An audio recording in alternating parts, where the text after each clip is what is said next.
Lembaga Survei Indeks Politika Indonesia, IPI, kembali merilis survei terbarunya terkait elektabilitas kandidat dalam pemilihan gubernur, Pilgub, Sulawesi Selatan. Survei yang dilakukan pada 4 hingga 10 Agustus 2024 ini mencoba melakukan pemetaan popularitas, akseptabilitas serta elektabilitas figur yang dinilai memiliki potensi untuk ikut berkompetisi dalam kontestasi Pilgub Sulsel.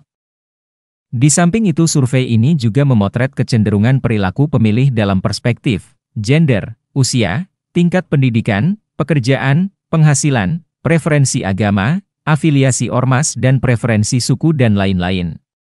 Hasilnya, elektabilitas nama Andi Sudirman Sulaiman unggul sangat jauh dengan 46%, di tempat kedua Ilham Arif Sirajuddin dengan 19%. Disusul Dani Pomanto 11,6%, Taufan Pawe 3,3%, Komjen Haji Syarifuddin Kambo 0,2%. Sedang responden yang tidak menjawab tidak tahu ada 19,8%.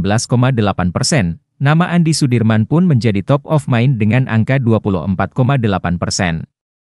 Ilham Arif Sirajuddin 11%, sedang Ramdan Pomanto hanya 6,8%, Indah Putri 4%, Andi Iwan Aras 1,4%, Taufan Pawe 0,9% dan Maijen M. Bausawa Mapanuki 0,1%. Respen yang tidak menjawab 48,3%. Di simulasi dua nama, Andi Sudirman unggul sangat telak dengan angka 57%, Dani Pomanto 19,2% dan responden yang tak menjawab sebanyak 23,8%.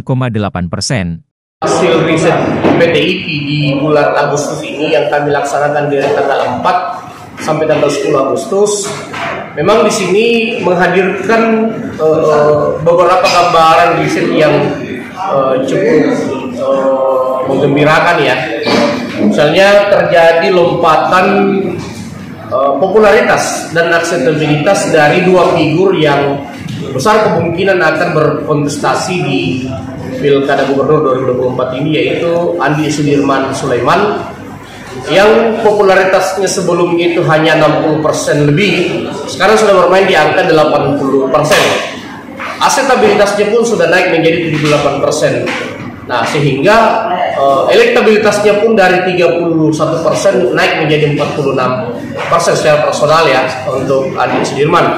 Begitupun Pak Ramdan Pomanto, dari popularitas 50% sekarang sudah di angka 60-an% dan elektoralnya juga dari 6,8 sudah naik menjadi 11-13% dalam beberapa simulasi-simulasi. Artinya bisa dikatakan bahwa kedua figur inilah memang yang memiliki tren yang bagus untuk per Agustus ini. Sementara itu, dalam survei terkait popularitas, Andi Sudirman Sulaiman jauh meninggalkan kandidat lain. Popularitas Andi Sudirman bertengger di 81%. Sedang Muhammad Ramdan Pomanto 56,5%, Fatmawati Rusdi 63%, Ilham Arif Sirajuddin 61%, Indah Putri 38%, Taufan Pawe 33,7% dan Komjen Purnawirawan Syarifuddin Kambo 6,8%. Tim Redaksi Fajar TV.